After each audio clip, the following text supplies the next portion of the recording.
Buenos días. En esta oportunidad tenemos a bien realizar la ponencia acerca del Seminario de Investigación de Derechos Humanos que dirige la catedrática doctora Cruzpaya Ugarte Boluarte. En el proyecto de análisis, estudio y difusión de la jurisprudencia de la Corte Interamericana de Derechos Humanos, casos colombianos.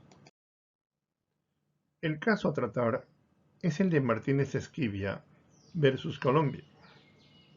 Quien les habla es el maestrista Mendoza Avendaño Ángel Darío. La sentencia a nombre viene el caso Martínez Esquivia versus Colombia, a fecha 6 de octubre del 2020, que en la sentencia expresa las excepciones preliminares, fondo y reparaciones. Es así que el caso Martínez Esquivia versus Colombia manifiesta una serie de violaciones que se habrían producido en el marco del proceso materialmente sancionatorio que culminó con la destitución de Yanina Esther Martínez Esquivia de su cargo de fiscal delegada ante los juzgados penales del circuito de Cartagena. Asimismo, la Corte consideró que el Estado de Colombia es responsable por la violación de las garantías judiciales, los derechos políticos, la protección judicial y del plazo razonable, conocidos en los artículos numeral 8, subnumeral 1, numeral 23, subnumeral 1, literal C, numeral 25, subnumeral 1, de la Convención Americana sobre Derechos Humanos, en relación con la obligación de respetar y garantizar dichos derechos, asimismo con la consignación de la obligación de adoptar disposiciones de derecho interno, estipulados en artículos numeral 1, subnumeral 1 y 2 de la misma en referencia, en perjuicio de Yanina Esther Martínez Esquivia, quien es considerada como víctima y a su vez presenta la demanda en contra del Estado de Colombia. Veamos que el nombramiento de la señora Martínez Esquivia y su posterior insubsistencia al 12 de marzo de 1992, el Tribunal Superior del Distrito Judicial de Cartagena designó a Yanina Martínez Esquivia como jueza 13 de instrucción criminal de Mompox, del juzgado 13 de instrucción criminal, mientras hacía la confirmación del cargo. El 1 de julio de 1992, la Dirección Seccional de Fiscalía de Cartagena incorporó a la señora Martínez Esquivia al cargo de fiscal seccional grado 18 en Mompox, Bolívar. En esta resolución no se señaló, no se indicó el tipo de nombramiento ni las condiciones del mismo. Es de expresar que suscitaron 12 años de su nombramiento en provisionalidad y que la señora Martínez Esquivia fue trasladada en varias ocasiones. Tal es así que el 28 de septiembre de 1992, a solicitud de la señora Martínez Esquivia, el director seccional de Fiscalías de Cartagena de Indias resolvió su traslado a la unidad de Fiscalía de El Carmen de Bolívar. El 14 de agosto de 1996, la Dirección Seccional Administrativa y Financiera de Cartagena de Indias de la Fiscalía General de la Nación, a solicitud del director seccional de Fiscalías de Cartagena, por necesidades de servicio, trasladó a la señora Martínez Esquivia a la Unidad Especial de Delitos contra el Patrimonio Económico. El 25 de noviembre de 1997, el director seccional administrativo y financiero de Cartagena, a solicitud del director seccional de Fiscalías de Cartagena de Indias, autorizó el traslado de la presunta víctima a la Unidad Seccional de Delitos contra la Administración Pública de Cartagena. El 31 de agosto de 1999, el director seccional administrativo y financiero de la Fiscalía General de la Nación, a solicitud del director seccional, decidió trasladar a la señora Martínez Esquivia a la Fiscalía número 48. El 29 de octubre del 2004, el fiscal general de la Nación emitió una resolución en donde se declaró insubsistente el nombramiento de la señora Martínez Esquivia. Esa misma fecha, 29 de octubre del 2004, la directora seccional administrativa y financiera de Cartagena de Indias, por necesidades de servicio y a solicitud de la directora seccional de Fiscalías de Cartagena, resolvió el traslado de la señora Martínez Esquivia a la Unidad Seccional de Fiscalías de Providencia. La presunta víctima, el 3 de noviembre del 2004, señora Martínez Esquivia, presentó una solicitud de reintegro ante el fiscal general de la Nación, la cual fue rechazada el 14 de diciembre del 2004. Vemos que también se procedió mediante recursos interpuestos en sede interna. Y la primera acción de tutela se dio en la sede constitucional, que a fecha 25 de febrero de 2005, la señora Martínez Esquivia presentó una acción de tutela contra la Fiscalía General de la Nación, solicitando la protección de los derechos de libre asociación, al trabajo, al mínimo vital, a la salud, a la vida y a la especial protección a las mujeres cabezas de familia. Solicitud que fue para que se le reintegre en su cargo y que se le reconociera y pagara los salarios dejados de percibir desde la fecha de retiro. Al 25 de febrero del 2005, la Sala Laboral de Decisión del Tribunal Superior del Distrito Judicial de Cartagena decidió no conceder la tutela a la señora Martínez Esquivia. El 13 de abril del 2005, la señora Martínez Esquivia presentó una impugnación contra este fallo. De esta forma, la Sala de Casación Laboral de la Corte Suprema de Justicia, por medio de resolución, confirmó la impugnación.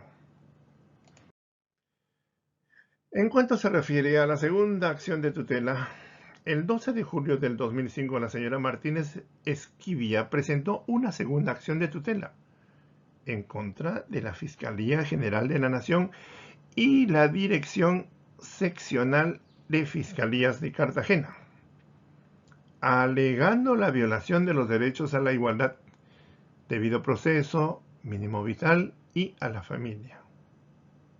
Es así que el 26 de julio del 2005 se emite la resolución de la Sala Jurisdiccional Disciplinaria del Consejo Seccional de la Judicatura de Bolívar y declaró en lugar la acción, por la que se ordenó a la Fiscalía General de la Nación reintegrar a la peticionaria.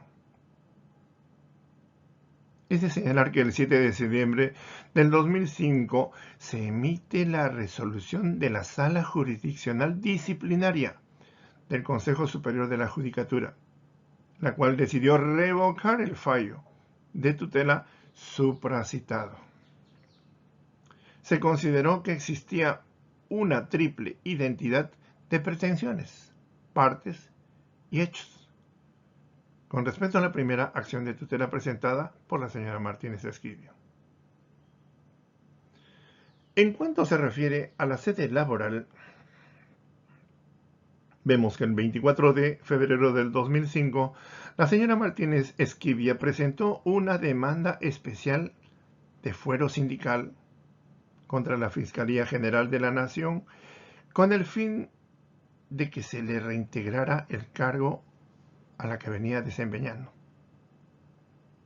Tal es así que el 13 de diciembre del 2006, por resolución, se declaró sin lugar a demanda. El 15 de diciembre del mismo año, 2006, la señora Martínez Esquivia presentó un recurso de apelación contra la decisión del juzgado y el 22 de septiembre del 2010, casi 4 años después de interpuesta la apelación, el Tribunal Superior de Justicia de Cartagena confirma la sentencia proferida por el juzgado.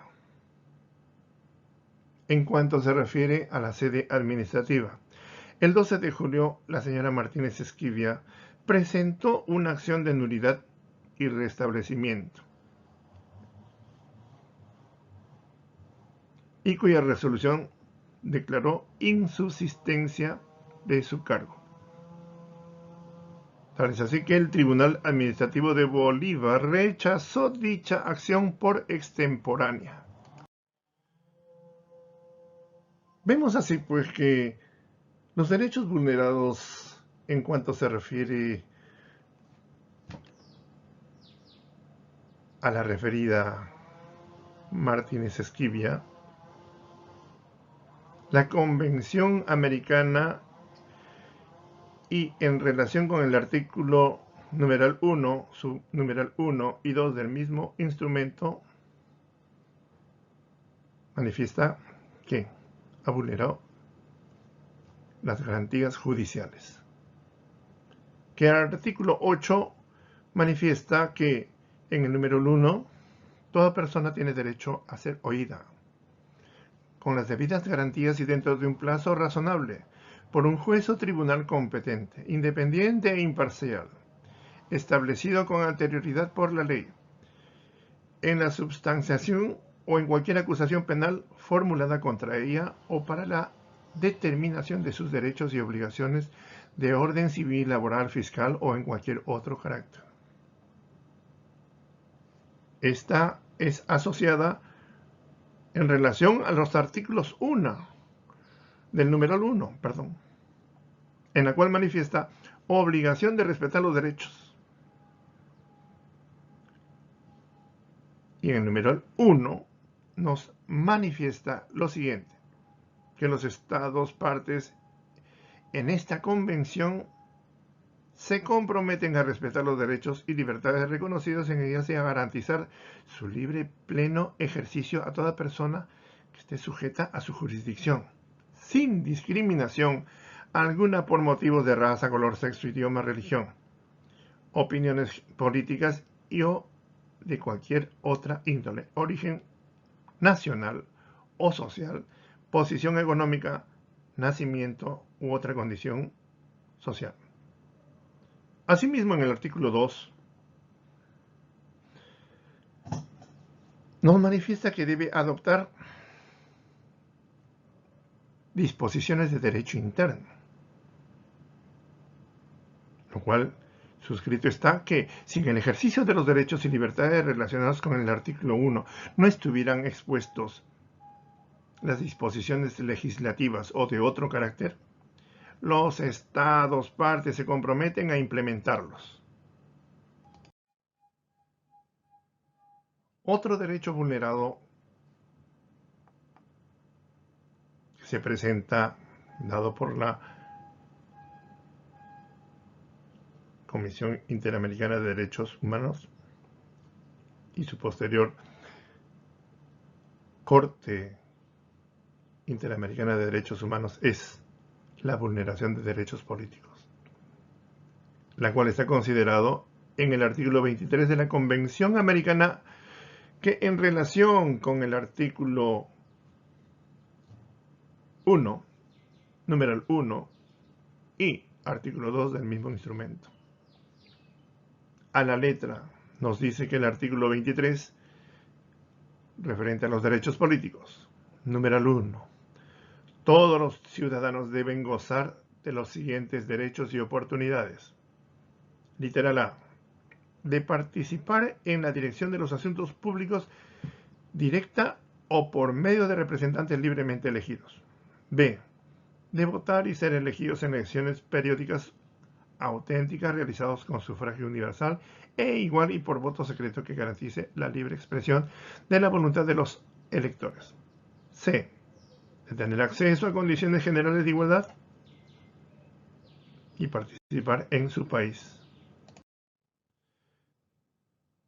El otro derecho vulnerado es la protección judicial, referidos al artículo 25, numeral 1 de la Convención Americana, con relación también en este caso a los artículos 1, numeral 1 y artículo 2 del mismo instrumento.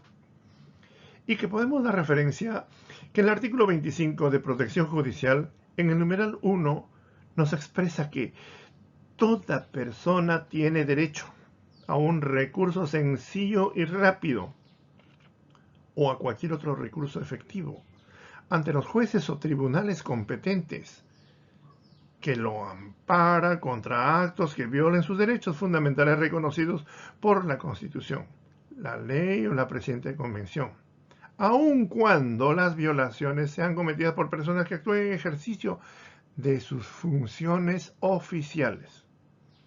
Asimismo, también en el numeral 2 nos expresa literalmente que los Estados partes se comprometen, literal a garantizar que las autoridades competentes previstas en el sistema legal del Estado decidirá sobre los derechos de toda persona que interponga de recurso. Literal B, a desarrollar las posibilidades de recurso judicial. Literal C, a garantizar el cumplimiento por las autoridades competentes. Asimismo, la Corte presenta como reparaciones frente a la parte lesionada, señora Janina Esther Martínez Esquivia, quien en su carácter de víctima de las violaciones declaradas en el capítulo 8, será beneficiaria de las reparaciones de la Corte ordenen. 1. Se debe tomar en cuenta que, de acuerdo a la declaración dada ante fedatario público a solicitud de la Corte, la señora Martínez Esquivia no pretende la reinstalación en su puesto, sino que se paguen los aportes a su pensión durante el tiempo que estuvo fuera del cargo. La Corte considera que el Estado debe cumplir con los aportes a la pensión de la señora Martínez Esquivia, desde el momento de su desvinculación hasta el momento en que hubiese tenido derecho de acogerse a la misma, a saber, el 16 de marzo del 2017. Número 2. La Corte estima, como lo ha dispuesto en otros casos, que el Estado debe publicar, en el plazo de 6 meses, contado a partir de la notificación de la presente sentencia. 3. La Corte considera que, como garantía de no repetición, el Estado debe, en un plazo razonable, adecuar la normativa interna con los estándares correspondientes. 4.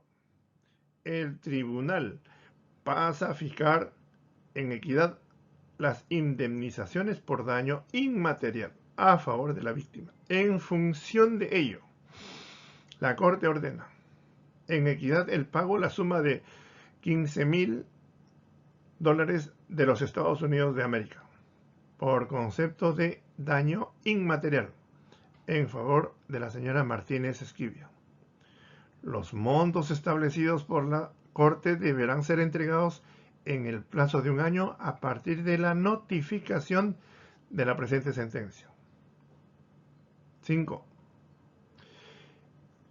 En esta etapa de supervisión, la presente sentencia, la Corte podrá disponer que el Estado reembolse a la víctima o a sus representantes los gastos razonables en que incurra dicha etapa procesal. Vemos pues que los puntos resolutivos de la Corte decide por unanimidad. 1. Desestimar la excepción preliminar relativa a la falta de agotamiento de los recursos internos, de conformidad con los párrafos 20 a 28 de esta sentencia. 2. Desestimar la excepción preliminar relativa a la cuarta instancia de conformidad con los párrafos 32 a 34 de esta sentencia. Declara. 3. El Estado es responsable por la violación de las garantías judiciales y de los derechos políticos reconocidos en los artículos 8, numeral 1, y artículo 23, numeral 1, literal C, de la Convención Americana sobre Derechos Humanos, en relación con las obligaciones de respetar y garantizar dichos derechos, así como obligaciones de adoptar disposiciones de derecho interno consagrados en los artículos 1, numeral 1 y artículo 2 de la misma, en perjuicio de la señora Yanina Esther Martínez Esquivia. 4. El Estado es responsable por la violación de los derechos a las garantías judiciales y a la protección judicial consagrados en los artículos 8, numeral 1, artículo 25, numeral 1 de la presente Convención Americana sobre Derechos Humanos, relacionada a la obligación de respetar y garantizar estos derechos reconocidos en los artículos 1, numeral 1 de este mismo cuerpo normativo, en perjuicio de Yanina Esther Martínez Esquivia. Y 5. Que el Estado es responsable por la violación de la garantía de los plazos razonables, consagradas en el artículo 8, numeral 1 de la Convención Americana sobre Derechos Humanos, en relación con la obligación de respetar y garantizar este derecho, reconocido en el artículo 1, numeral 1 de este mismo cuerpo normativo, contra Yanina Esther Martínez Esquivia. Dispone por unanimidad que 6. Esta sentencia constituye por la misma una formación de reparación. 7. El Estado cubrirá los aportes a la pensión de la señora Yanina Esther Martínez Esquivia en los términos de los párrafos 155 del presente fallo. 8. El Estado realizará las publicaciones indicadas en el párrafo 158 de la presente sentencia. 9. El Estado adecuará la normativa con el fin de garantizar la estabilidad de las y los fiscales nombrados en provisionalidad en términos de los párrafos 162 y 163 de esta sentencia. 10. El Estado pagará las cantidades fijadas en los párrafos 168 y 170 de la presente sentencia por concepto de indemnización por daño material e inmaterial, en los términos de los párrafos 174 y 179 del presente fallo. 11. El Estado, dentro del plazo de un año contado a partir de la notificación de esta sentencia, rendirá al tribunal un informe sobre las medidas adoptadas para cumplir en la misma, sin perjuicio de lo restablecido en el párrafo 158 de la presente sentencia. Y 12. Que la Corte supervisará el cumplimiento íntegro de esta sentencia. Vemos que esta sentencia de la Corte Interamericana de Derechos Humanos, en el caso Martínez Esquivia versus Colombia, excepciones preliminares, fondo y reparaciones de sentencia del 6 de octubre del 2020, sentencia adoptada en San José de Costa Rica por medio de sesión virtual, han sido cumplidas. Es así que participaron en esta los jueces Elizabeth Odio Benito como presidenta, L. Patricio Pazmiño Freire, Eduardo Bio Grozzi, Eugenio Raúl Zaffaroni, Ricardo Pérez Martínez, con un voto a favor de la sentencia. Asimismo, Eduardo Ferrer MacGregor Pousot, con un voto razonado. Damos las gracias a todas y todos por esta ponencia. Muchas gracias.